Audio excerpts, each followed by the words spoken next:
Hello friends, welcome you all at Nimbus Learning powered by Engineers Academy. So आज अपन engineering mechanics के एक बहुत ही इंपॉर्टेंट कॉन्सेप्ट के बारे में बात करने जा रहे हैं, that is known as angular momentum conservation. Dear, Olympics में एक गेम होता है that is known as figure skating and the skater perform on ice. तो इस स्केटिंग में how the skaters use this concept and becomes champion. So let's see, dear, जैसा कि आप देख रहे हैं this beautiful lady how she is performing the skating and how she is using the concept of mechanics that is known as angular momentum. तो let's see, dear, अगर अपन बात करें इस concept के बारे में तो एक बार फिर से मैं आपको वीडियो दिखाना चाहूँगा। ये जो गेम्स होते हैं आइस स्केटिंग, फिगर स्केटिंग, ये ओलंपिक्स का एक बहुत ही पॉपुलर इवेंट है और इसमें कॉन्सेप्ट यूज़ होता है एंगुलर मोमेंटम का। तो कैसे कॉन्सेप्ट यूज़ होता है? अपन ने एक इंजीनियरिंग मैकेनिक्स में एंगुलर मोमेंटम, ये जो कॉन्सेप्ट अपन पढ़ते हैं, इसके पीछे की कहानी क्या है, चलो उसको देख लेते हैं थोड़ा सा। डियर, इंजीनियरिंग मैकेनिक्स में अपन देखते हैं, इंजीनियरिंग मैकेनिक्स में अपन बात करते हैं net torque equal to I alpha and how this I alpha comes, this is the rate of change of angular momentum.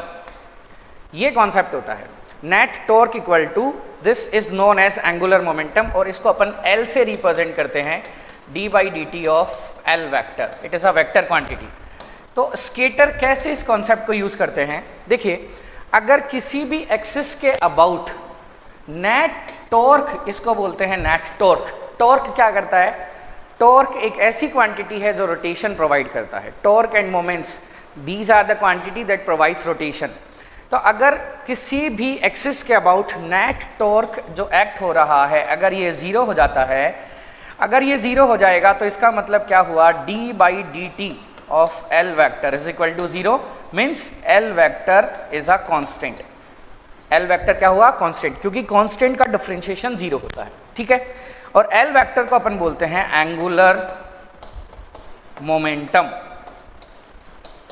तो इसका मतलब ये हुआ कि अगर किसी भी एक्सिस के अबाउट जो टॉर्क एक्ट कर रहा है, अगर ये 0 हो जाता है तो जो एंगुलर मोमेंटम है वो कंजर्व रहेगा about that particular axis, means initial angular momentum and final angular momentum will remain same, ठीक है डियर। और अगर अपन रोटेशनल मोशन की बात करें तो जो एंगुलर मोमेंटम है ये दिया जाता है आई ओमेगा से, ठीक है।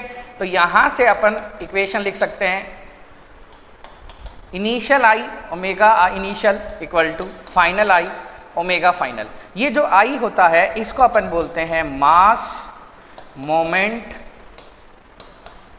Of inertia, mass moment of inertia, mass moment of inertia, ठीक है। अगर एंगुलर मोमेंटम कांस्टेंट है तो इसका मतलब इनिशियल आई ओमेगा और फाइनल आई ओमेगा सेम रहेगा।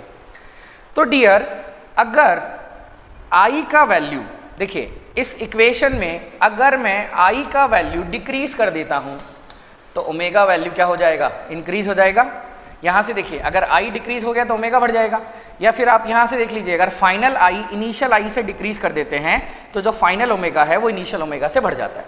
और आई को डिक्रीज कैसे करते हैं? आई बताता है मास मोमेंट ऑफ इनर्शिया को। इसको डिक्रीज अपन कैसे कर सकते हैं? अगर मास बॉडी से दूर डिस्ट्रीब्यूट है तो उसका मोमेंट ऑफ इनर्शिया ज़्यादा होगा क्योंकि रेडियस ऑफ जायरेशन उसका ज़्यादा होगा।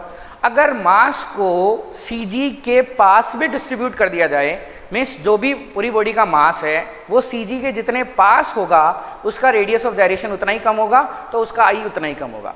तो स्केटर इस कॉन्सेप्ट को यूज़ करते हैं कैसे, चलिए देखते हैं।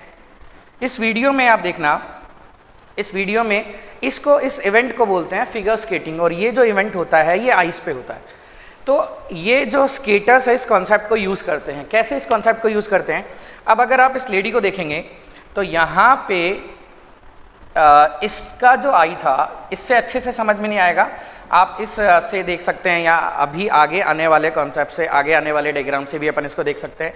इस लेडी को देखिए डियर, यहाँ पे इसके पैर फैले हुए हैं और हाथ भी फैले हुए हैं, मतलब जो मास है वो बॉडी से दूर डिस्ट्रीब्यूट है, मास बॉडी से दूर डिस्ट्रीब्यूट है, तो इसका आई ज़्यादा है। अब एंगुलर मोमेंटम अगर कांस्टेंट है तो एंगुलर मोमेंटम अपन लिख रहे हैं आई ओमेगा, एल इक्वल टू अपन लिख रहे हैं आई ओमेगा। तो अगर आई ज़्यादा होगा तो ओमेगा कम हो जाएगा। तो अभी इसका जो मास है, इसने अपने हाथ पैर फैला रखे हैं, मतलब इसका जो मास है वो CG से दूर डिस्ट्रीब्यूट है, तो आई ज़्यादा है। तो इस केस में अभी इसका रोटेशनल स्पीड कम है। अभी देखिए इसका जो रोटेशनल स्पीड है वो अभी कम है। अब जैसे जैसे ये अपने हाथ और पैरों को पास में लाती जाएगी वैसे वैसे इसका आई डिक्रीज होता जाएगा और ओमेगा बढ़ता जाएगा। देखिएगा अब इसने अपने हाथ और पैर अपने पास में कर लिए, तो देखिए कैसे इसकी स्पीड बढ़ गई। और इसी कॉन्सेप्ट को यूज़ करते हुए ये स्केटर ओलंपिक्स में चैंपियन बनते हैं। Clear dear? तो एंगुलर मोमेंटम का आई होप ये कॉन्सेप्ट आपको समझ में आ गया होगा। तो ऐसे ही बहुत सारे फैक्ट्स के लिए अपन इंजीनियर्स अकेडमी और निम्बस लर्निंग के यूट्यूब चैनल पे मिलते हैं। Thank you so much. If you really like the video, please hit the like button and share the video, subscribe to our YouTube channel and press the bell icon for the latest updates. Thank you.